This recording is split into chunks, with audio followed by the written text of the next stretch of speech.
인간의 역사와 인생을 주관하시는 하나님, 그런 주제로 말씀을 전하겠습니다. 하여튼 욥에 대해서 공부할 때 제일 중요한 주제가 이 주제예요. 이 주제가 계속 반복해서 나타납니다. 또 우리 신앙생활에서도 굉장히 중요한 메시지예요. 그래서 계속 들어가지고 우리 귀에 못이 박히도록 들어야 돼요, 이 말씀이. 그래야 여러분이 실전에서 정말 그런 여러분 인생에 정말 감당하기 어려운 일들이 닥쳐왔을 때 신앙으로 올바로 응답할 수가 있습니다. 자, 인간의 역사는 세속적인 역사가들이 말하는 것처럼 우연한 사건들의 연속이 아니고 하나님의 뜻을 이루어가는, 하나님의 뜻 가운데 이루어지는 역사입니다. 그러니까 믿지 않는 사람들은 어떻게 생각해요? 이 세상도 그냥 우연히 생겨났다 그러잖아요. 우연히 어느 날 그냥 저 특이점 같은 게 하나 생겨나서 그게 어느 날 폭발을 해가지고 우주가 됐고, 또 이 지구상이 한 50억 년 전에 우연히 어디 그냥 단백질 같은 게 하나 생겨가지고 그게 진화가 돼서 인간이 됐다는 거 아니에요? 예? 참으로 믿을 수 없는 단백질이 진화해서 인간이 됐다, 이런 과학이라고 가르치고, 그렇게 인간이 만들어졌기 때문에 인간이 이루어가는 역사라고 하는 게 아무 의미가 없는 거예요. 그냥 무의미한 역사가 매일매일 그냥 우연히 계속 일어날 뿐이고, 그런 것들이 계속될 뿐이지 무슨 역사의 의미와 목적이 없습니다. 그게 믿지 않는 사람들의 역사관이에요.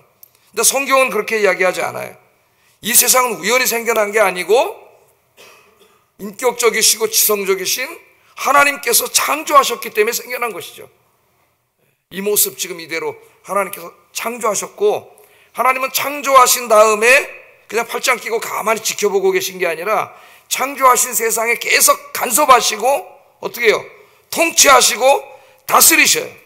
그래서 하나님의 선한 뜻을 이루어 가십니다.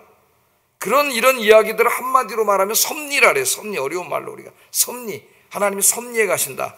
그러니까 인간의 모든 역사는 결국 하나님의 구원, 온 세상을 구원하시고자 하시는 하나님의 구원이라고 하는 목적을 이루기 위해서 그 목적에 맞게 역사가 흘러가고 있는 거예요. 그래서 기독교 역사관은 목적론적입니다. 무의미한 사건 연속이 아니에요. 그래서 인간의 역사와 인생에 벌어지는 모든 일들은 다 하나님의 뜻 가운데 있는 거예요. 하나님의 뜻 가운데 있다. 이것을 깨닫고 신앙생활하는 게 굉장히 중요합니다. 하나님은 지금 이 시간에도 우리 눈에는 보이지 않지만 존재하시는 하나님이에요. 그래서 하나님의 이름은 야훼, 여호와가 뭐예요? 존재한다는 말이에요. 존재한다는 말. 하나님은 존재하시는 하나님, 늘 우리와 함께 계시는 하나님이시고, 뿐만 아니라 하나님은 창조하신 세상을 어떻게 다스리고 하나님의 선하신 뜻에 따라 다스리시는 하나님이세요. 하나님이 역사에 개입하신다고 하는 그것을 가장 분명히 보여준 사건이 예수님이 이 땅에 찾아오신 거예요.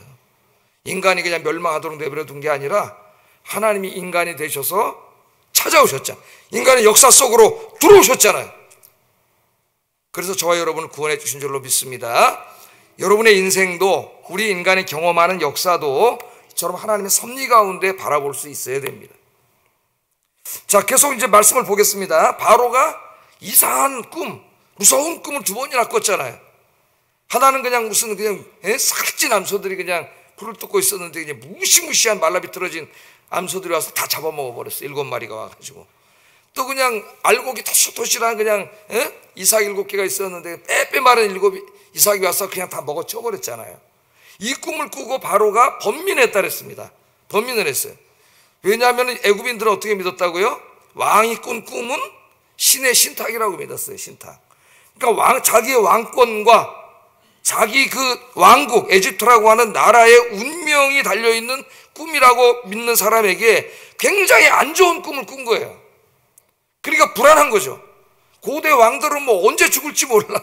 우리 로마인 이야기를 읽어봐도 로마의 왕들이 자기 신복에게 죽은 경우가 많습니다. 언제 죽을지도 몰라요. 그러니까 불안해진 거예요. 그래서 이 꿈을 좀 이게 무슨 의미인지 이걸 알아야 되겠다. 그래서 애굽이 제일 큰 나라잖아요, 그 당시에. 뭐 점쟁이도 있고 뭐 꿈 해석하는 사람이 많았는데 다 불러다가 해목을 해보라 했는데 이걸 해석을 하지 못하는 거예요, 꿈을. 이 꿈은 하나님으로부터 온 거기 때문에 인간이 알 수가 없는 거죠. 하나님이 계시해 주시기 전까지는 감추어져 있던 거예요. 알 수가 없어요. 근데 이때 이제 술관원이 딱 2년 전에, 지난주에 그 하나님의 타이밍에 대해서 제가 설교를 했죠. 그때 딱 2년 전에 자기 꿈을 해석해 줬던 감옥에 있던 요셉이라는 청년이 생각이 나가지고 이제 왕에게 소개를 했더니 왕이 빨리 데려와라.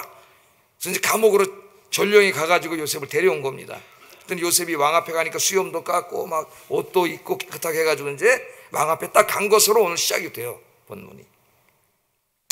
자, 바로가 요셉을 보면서 얘기를 합니다. 내가 이 꾼 꿈은 아무도 해석하지 못했는데 내가 이 사람 말을 들으니까 그 놀라운 꿈을 해석해 줬는데 그대로 됐다면서 네가 이 꿈을 해석할 수 있겠느냐? 그렇게 물어보죠. 그랬더니 요셉이 16절에 이렇게 대답을 합니다. 한번 읽어보겠습니다. 시작.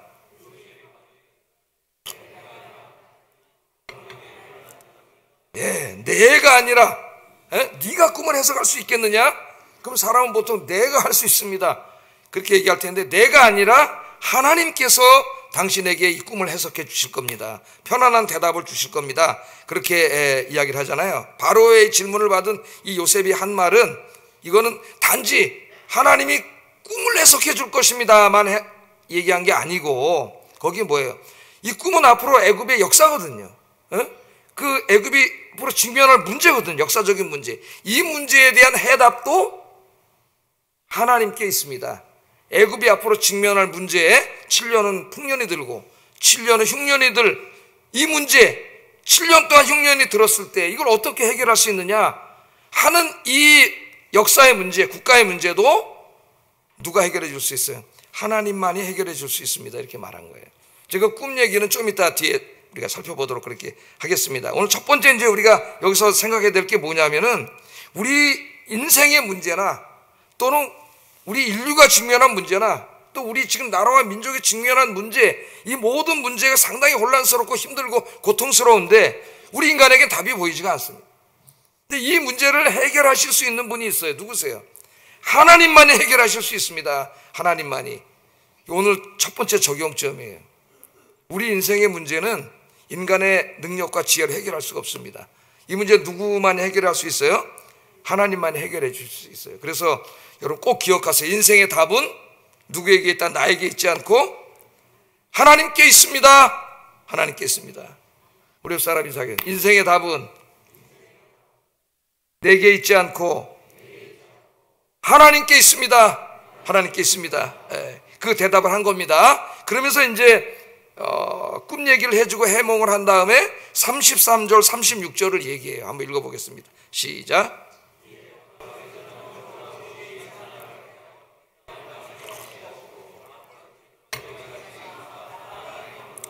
그 7해 풍년에 애굽 땅의 5분의 1을 거두되 그들로 장차올 풍년의 모든 곡물을 거두어 그 곡물을 바로의 손에 들려 양식을 위하여 각 성읍에 쌓아두게 하소서.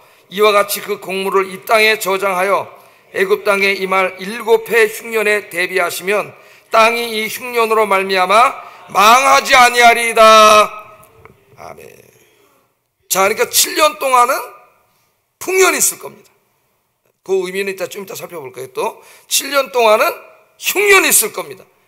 그러니까 풍년이 있고 그 다음에 풍년은 좋은데 그 다음에 7년 동안 흉년이 있잖아요. 그 흉년 동안에 7년 흉년이면 여러분 고대 사회에서는 다 죽는 거예요. 살 수가 없는 거예요. 사람이 7년 동안. 그러니까 이제 7년 풍년이 있고 흉년이 있으니까 24년이잖아요. 전체가. 풍년이 들었을 때 이 곡물을 잘 관리해야만 흉년 때까지 살 수가 있는 거죠. 이제 거기에 대해서 요셉이 해답을 주는 겁니다. 해답을.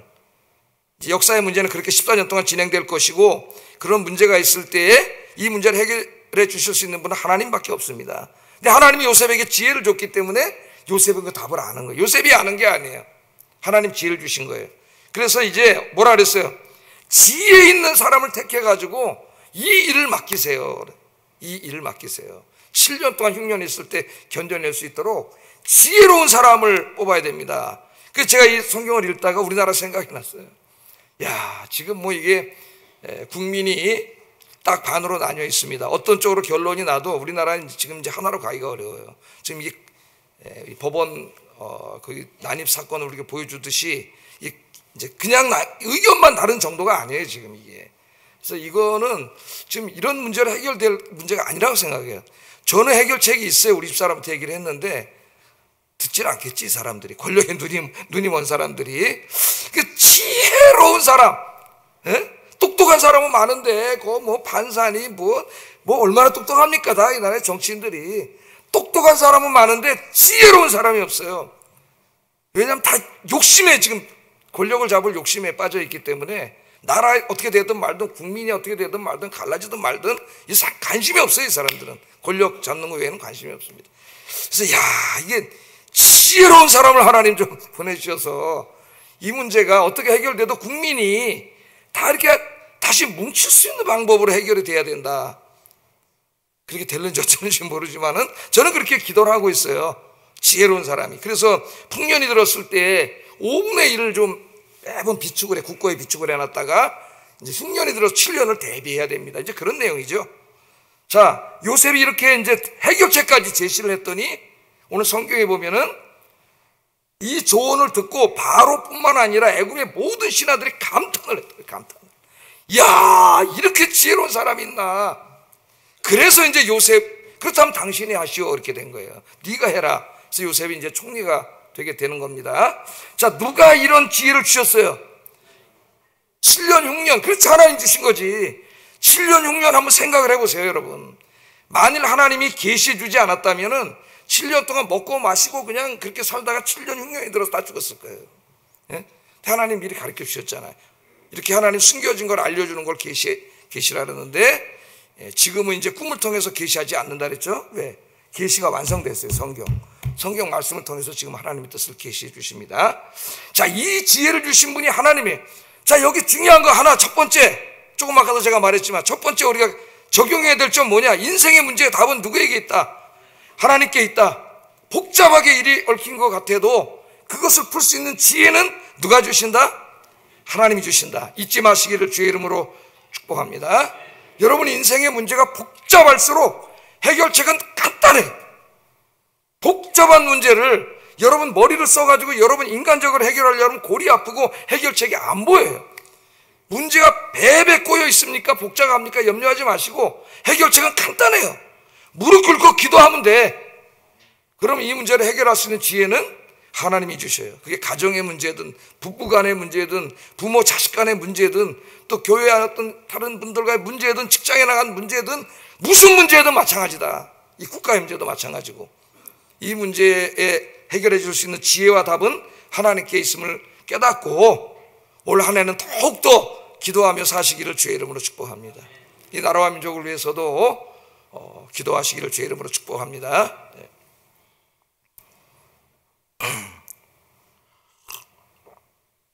자, 그럼 이제 오늘 주제를 향해서 가겠어요. 이제 바로가 꾼 꿈은 앞으로 14년 동안 있을 애굽의 미래입니다. 애굽의 역사예요. 여러분, 우리가 지금부터 14년 동안 있을 일을 알겠습니까? 당장 뭐 다음 달에 뭐 이게 탄핵이 될지 기각이 될지 그것도 우리가 모르잖아요. 예? 내일 일도 몰라. 내일 일은 뭐 내일 일이에요. 1시간 후의 일도 몰라요. 우리는 아무것도 몰라요. 근데 하나님께서 14년 동안 있을 일을 미리 가르쳐 주신 것이죠. 예? 29절 31절 한번 읽어보겠습니다. 시작.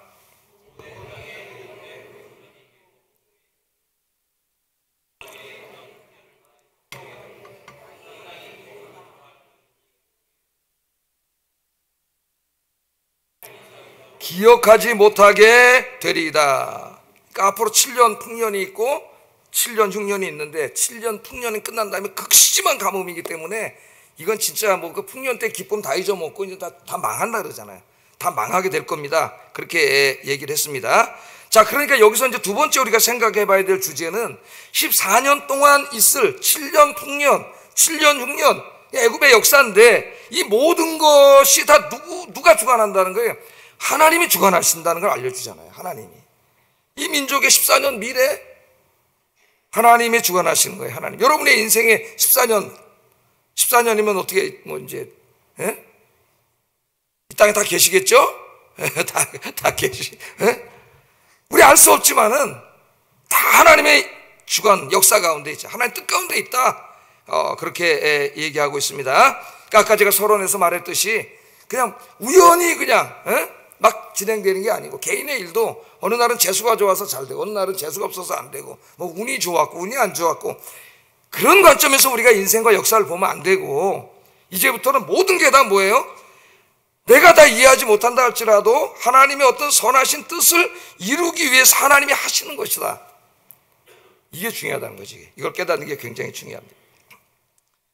자, 그러므로 하나님의 섭리와 주권은 누구도 막을 수가 없어요. 지혜로운 자는 누구냐? 하나님의 섭리를 인정하고 그 섭리의 조화를 이루어 살아가는 사람이 지혜로운 자예요. 지혜로운. 자, 지금 전 세계 각처에서 일어나고 있는 모든 일들은 다 하나님의 주권적인 섭리 가운데 일어나고 있습니다. 여러분이 뉴스를 보면서 그렇게 이해를 하셔야 돼요. 하나님은 인간의 역사를 통하여 온 세상을 구원하시는 하나님의 뜻을 지금 이루어가고 계셔요. 우리는 지금 당장 왜 우크라이나와 러시아가 전쟁을 하고 있고 이스라엘과 팔레스타인이 전쟁을 하고 있는지, 여기에 하나님의 어떤 뜻이 있는지, 이게 하나님의 구원사와 어떤 연관이 있는지 우리는 다 알지 못합니다.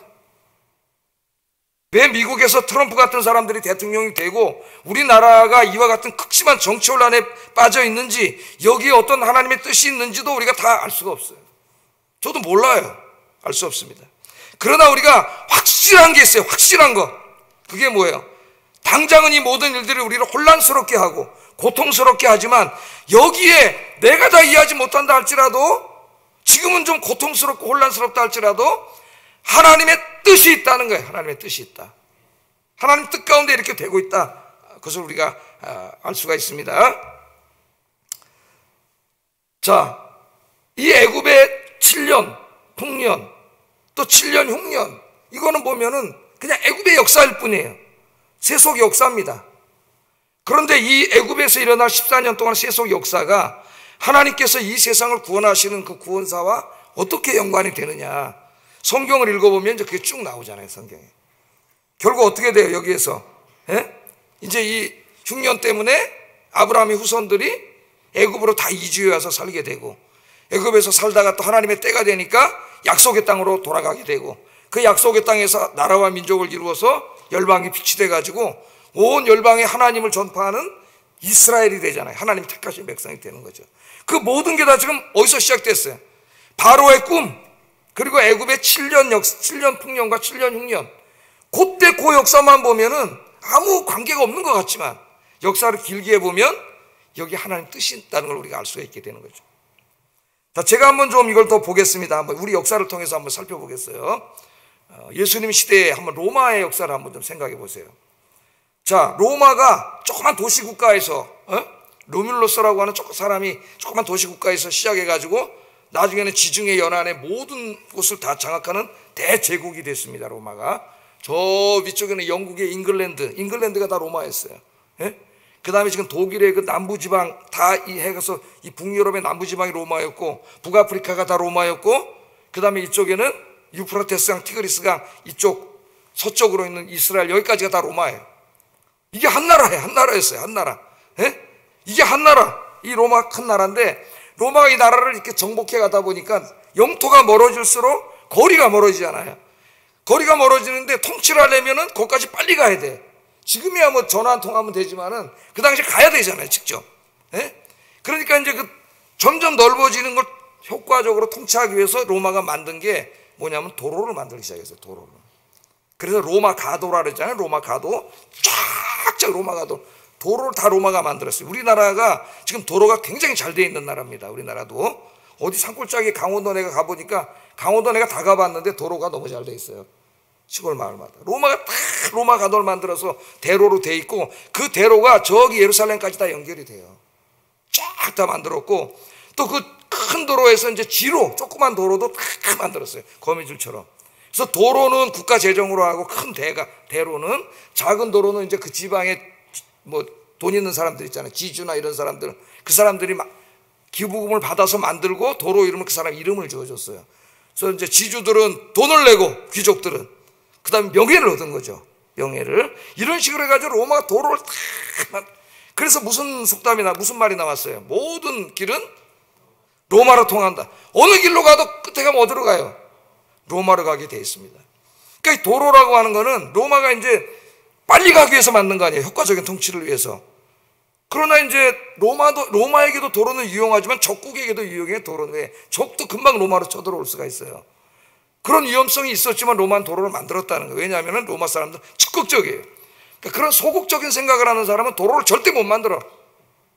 그 사람들이 중국 사람들이에요. 만리장성을 중국은 어떻게 했어요? 담을 쌌어. 못 들어오게 하려고. 담을 쌌어요. 그 중국 망해버렸어요. 로마인들은 도로를 뚫었어요. 적도 쓸 수 있지만 적극적인 생각을 가지고 도로를 뚫었어요. 좀 그래서 우리 성도님들 기도하시면서 좀 진취적인 생각을 가지고 도전적인 생각을 가지고 사시기를 주의 이름으로 축복합니다. 우리 젊은 사람들이 너무 소극적으로 이렇게 살지 말고 좀 적극적인 생각을 가지고 살았으면 좋겠어요. 오늘 설교 주제는 아닌데 내가 일로 왔네. 하여튼 도로를 만들어. 그 도로가 다 뚫렸잖아요. 자, 그런데 놀라운 일이 벌어져요. 도로는 로마가 다 뚫었고 로마는 자기 효과적인 통치를 위해서 뚫었지만은 이 도로를 가장 효과적으로 사용한 사람은 사도 바울이에요. 사도 바울. 사도 바울이라는 사람이 어느 날 부름을 받아가지고 너는 이방인, 이방인에게 복음을 전해라. 그래서 복음을 들고 저 스페인까지 가서 복음을 전했는데 그 먼 길을 어떻게 다녔겠어요? 여러분, 도로가 없었으면은 산길로 해서 언제 거길 가겠어요? 바울이 신속하게 도로를 통해서 다닐 수가 있었고 또 해상을 통해서 다닐 수가 있었습니다. 그러니까 우리가 역사를 짧게 근시안적으로 보면은 아무것도 안 보여요. 그러나 역사를 멀리 보면은 하나님의 놀라운 섭리가 보입니다. 왜 도로를 만들게 했는가? 로마는 자기들을 위해서 만들었지만 하나님 그 도로를 복음을 전하는 데 쓰셨어요. 복음을. 할렐루야. 그 다음에 보세요. 로마는 팍스 로마나, 로마의 통치 이데올로기가 팍스 로마나입니다. 아우구스투스가. 팍스는 평화라는 말이에요. 로마가 가는 곳에 평화가 있어요. 로마에 충성하는 자들에게는 평화를 준다. 그게 팍스 로마나예요. 세금 잘 내고 로마에게 충성을 다하고 로마 황제를 신으로 모시고 그러면 평화를 준다는 거죠. 그래서 로마가 그들에게 해준 게 뭐냐면 치안 유지. 이 당시에는 도둑놈, 약탈꾼 너무 많잖아요. 막 길 가다가. 근데 로마가 딱 질서를 유지하니까 도둑놈이 없어졌어. 가는 도로가 안전하고 특별히 해상으로 배가 다니는 길이 안전해요. 그래서 사도 바울이 복음을 전할 때 어떻게 했어요? 안전하게 다닐 수가 있었어요. 안전하게. 물론 다니다가 조금 강도 만났다는 그런 간증도 하고 있지만은 대부분 길을 안전하게 다닐 수가 있었습니다. 여러분, 이제 나중에 로마가 멸망한 다음에 이 오스만 투르크 제국이 들어와서 다 장악을 하잖아요, 무슬림들이. 그 다음에 이제 로마가 망하고 이 지중해 일대가요, 해적들이 너무나 많아져가지고 그 누구도 안전하게 다닐 수 없는 길이 돼요. 이제 읽어보면 7세기, 8세기, 9세기, 10세기, 11세기, 12세기, 13세기까지 그것도 시오노 나나미가 쓴 책이 있어요, 두 권. 제가 읽어보니까 치안이 무너지니까 다닐 수가 없어. 근데 로마가 치안을 유지할 때는 안전했어요. 그러니까 사도 바울이 안전하게 다닐 수 있는 거야. 복음을 안전하게 전하기 위해서 하나님이 딱 로마의 치안을 이용하신 거죠, 하나님께서. 그런 놀라운 일들이 있었던 거예요. 또 로마가요, AD 476년에 이제 서로마가 멸망을 합니다. 북쪽에서 이제 게르만족들, 지금의 북유럽 사람들이 내려와가지고 멸망하는데 그 게르만족의 한 일족이 롬바르드족이라고 있었는데 여기에 오토아케르라고 하는 사람이 이제 쳐들어와가지고 로마가 멸망을 해요. 그런데 이 로마가 멸망을 하니까 그 당시 로마 제국은 기독교 국가였죠. 콘스탄티누스 황제가 이제 개종을 한 다음에 로마는 그 다음부터 이제 기독교 국가가 되는데 이 기독교 국가 안에 야만족들이 쳐들어온 거예요, 북쪽에서. 그래서 나라가 다 망했어요. 그게 상당히 혼란스러웠습니다. 그래서 막 사람들이 기독교 때문에 망했다고 막 그러니까 기독교 때문에 망하지 않은 거라고 그걸 변증한 책이 그 어거스틴이 쓴 신의 도성이라는 책이에요. 신의 도성. 혼란스러웠어요. 그러나 또 놀라운 역사가 일어납니다. 게르만족들이 내려가서 로마를 점령해서 로마인들과 접촉하면서 로마인들과 정치적으로만 접촉한 게 아니라 문화와 종교와 접촉하게 돼. 누구와 접촉하게 돼? 기독교를 접촉하게 되는 거예요. 그래서 이 복음이 로마의 국경선 안에 갇혀있던 복음이 게르만족이 쳐들어와서 로마가 멸망함으로 이 복음이 북쪽 유럽으로 퍼져가지고 온 유럽의 복음화가 이루어집니다. 할렐루야. 그러니까 게르만족이 들어와서 로마가 망할 때 그 사건 너무 힘들고 어려웠고 그 시대를 살았던 사람들은 뭐 그거밖에 뭐 더 이상 뭐가 있어요? 짧게 역사를 근시안적으로 보면은 아무것도 안 보여. 근데 역사를 길게 보니까 하나님의 섭리가 있어요. 그래서 북유럽이 다 복음화 된 거고, 저 영국도 복음화 되고, 그 사람들이 저 미국에 가가지고 새로운 나라 미국을 만들고 그 선교사들이 다 우리나라 와가지고 우리나라 이렇게 된 거 아닙니까? 할렐루야.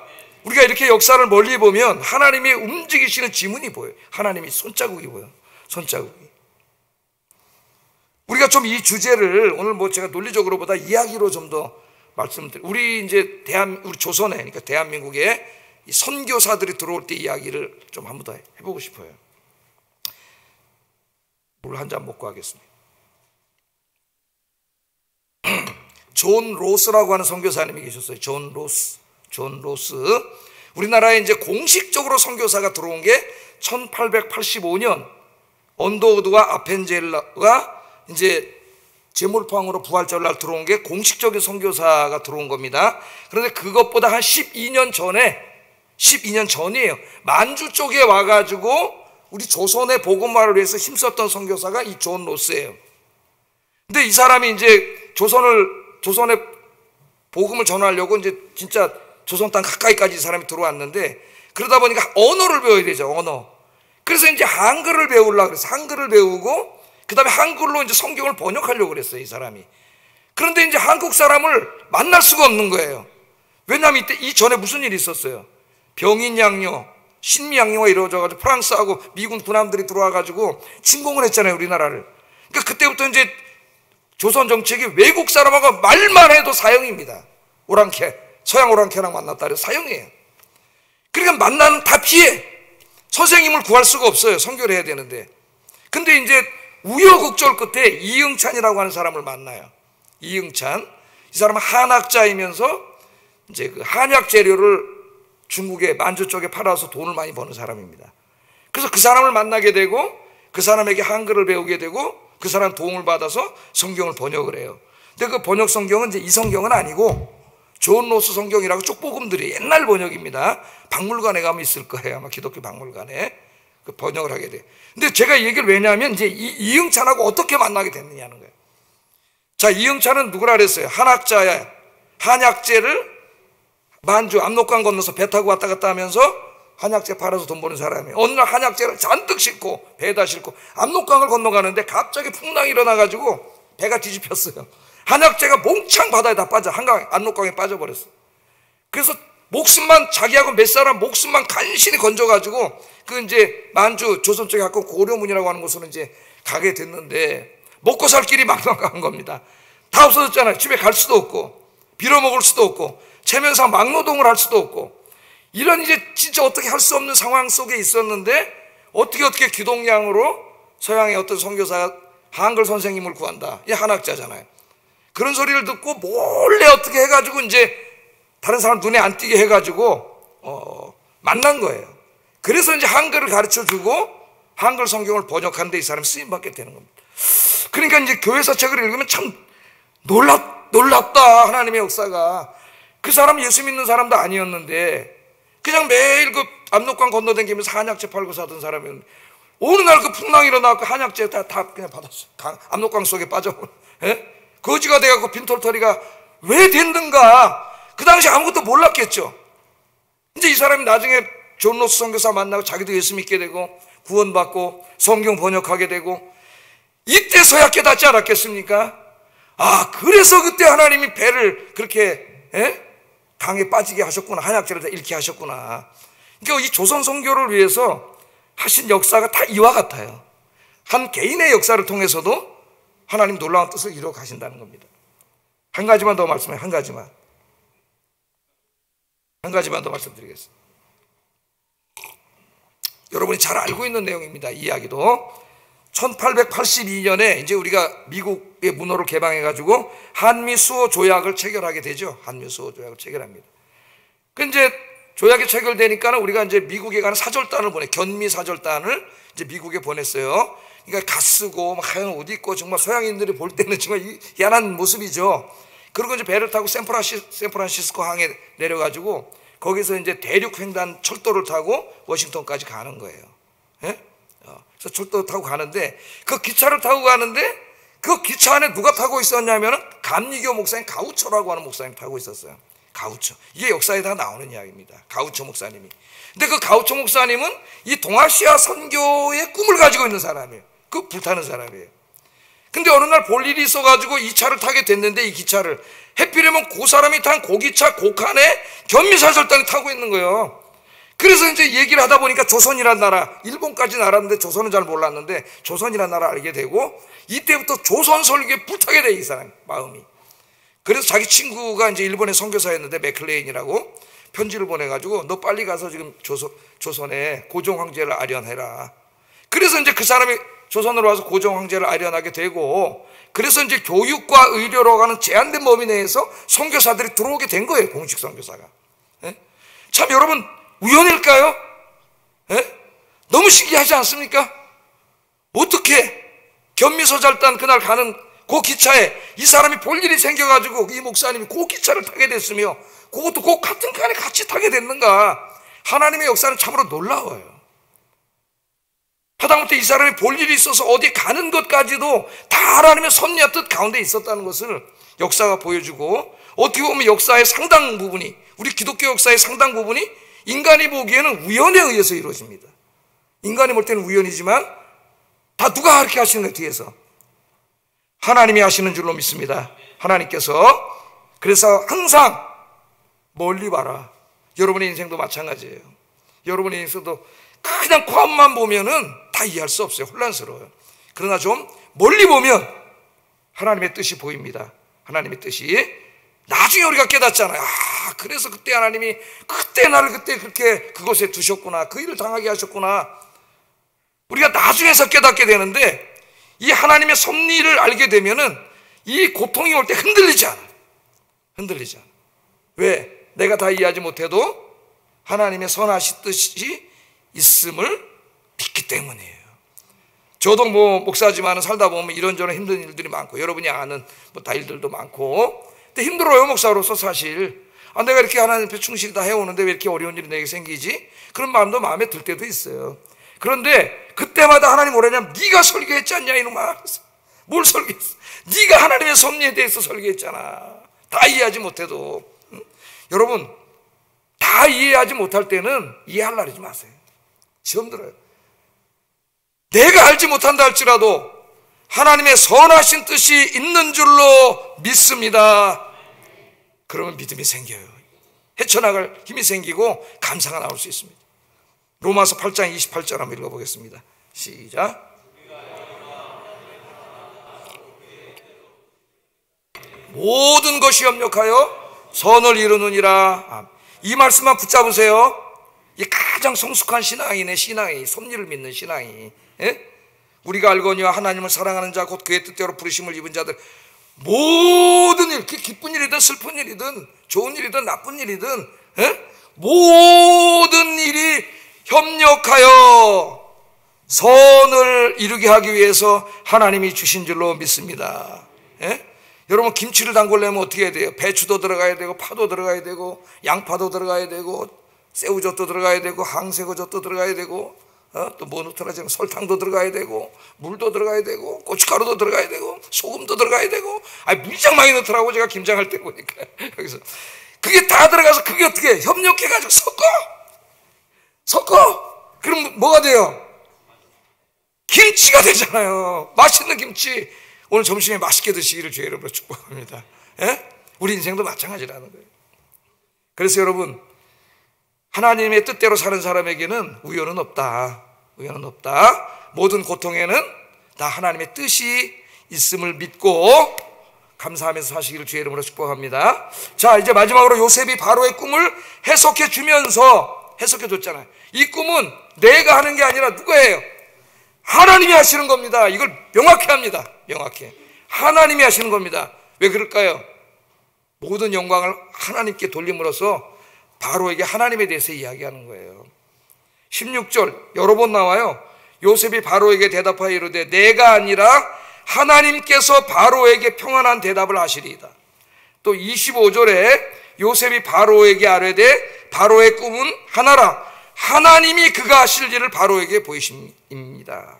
또 32절에도 바로께서 꿈을 2번 겹쳐 꾸신 것은 하나님이 이 일을 정하셨습니다. 하나님이 속히 행하시리니. 그러니까 요셉의 입에서 항상 그가 어떤 것을 얘기할 때 주어가 자기가 아니에요. 주어가 다 누구예요? 하나님이 하셨습니다. 하나님이. 내가, 그 주어가 자꾸 내가 많이 나오는 사람은 교만한 사람이에요. 누가 하셨어요? 하나님이 하셨어요. 하나님. 그 록펠러의 유명한 일화가 있잖아요. 미국의 석유 재벌 록펠러가 전기를, 이제 전기 작가가 전기를 탁 써줬어요. 그래서 록펠러가 이렇게 썼다고 가져오니까 한번 읽었습니다. 다 읽었더니 너무 마음에 들어. 아, 좋습니다. 이대로 내세요. 그런데 마지막 문장 하나만 바꿔주세요. 그랬다는 거 아니에요? 마지막 문장이 뭐냐면 자수성가한 록펠러. 미국 사회는 자수성가한 사람이 영웅이에요. 아무것도 없는데 거기서 읽은 사람이 영웅입니다. 아버지 거 물려받아서 이렇게 된 사람은 별로 없어요. 그 별 볼 일 없어요. 예? 자수성가, 최고 영광스러운 거야. 자수성가한 록펠러. 요거를 빼주세요. 요거를 빼주세요. 그랬다는 거예요.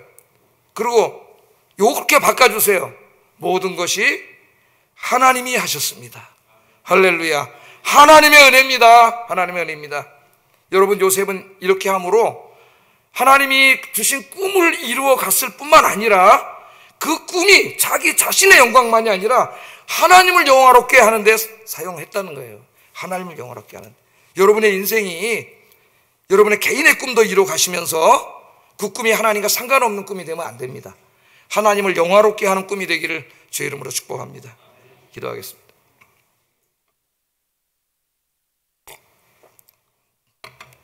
기도합니다. 말씀을 생각하면서 우리 인생의 답이 하나님께 있음을 알게 하시고 하나님을 의지하고 기도하는 삶을 살게 하소서. 하나님께서 지금 이 시간에도 인간의 역사와 인생을 주관하고 있음을 깨닫고 하나님의 뜻이 속히 이루어지도록 기도하게 하소서. 요셉처럼 우리의 삶을 통하여 온 세상에 하나님을 영화롭게 하는 삶을 살게 하소서. 기도하겠습니다. 사랑하신 아버지 하나님, 감사합니다. 오늘 이 귀한 말씀을 통하여 우리의 인생과 역사를 주관하시는 분이 하나님임을 깨닫게 해주신 거 감사합니다. 세상의 지식인들은 어리석게도 모든 것이 우연이라고 이야기합니다. 우연히 존재하게 되었고 우연한 사건이 아무 의미 없이 지속되고 있는 것이 역사라고, 우리 인생이라고 이야기합니다. 얼마나 불쌍한 사람들입니까? 하나님이 창조하셨고 그렇기 때문에 하나님이 붙잡고 계시고 하나님이 통치하고 계시는 줄로 믿습니다. 이 우주도, 인간의 역사도, 우리 개인의 인생도 하나님의 주권하에 있음을 저희가 깨닫습니다. 우리 인생에 그렇기 때문에 모든 답도 하나님께 있음을 깨닫습니다. 기도하면서 하나님 의지하면서 살도록 주님 붙잡아 주시고, 특별히 아버지 요셉처럼 우리의 인생과 우리의 꿈의 성취를 통하여 하나님을 영화롭게 하는 주의 백성들이 되게 하여 주시옵소서. 예수님 이름으로 기도드립니다. 아멘.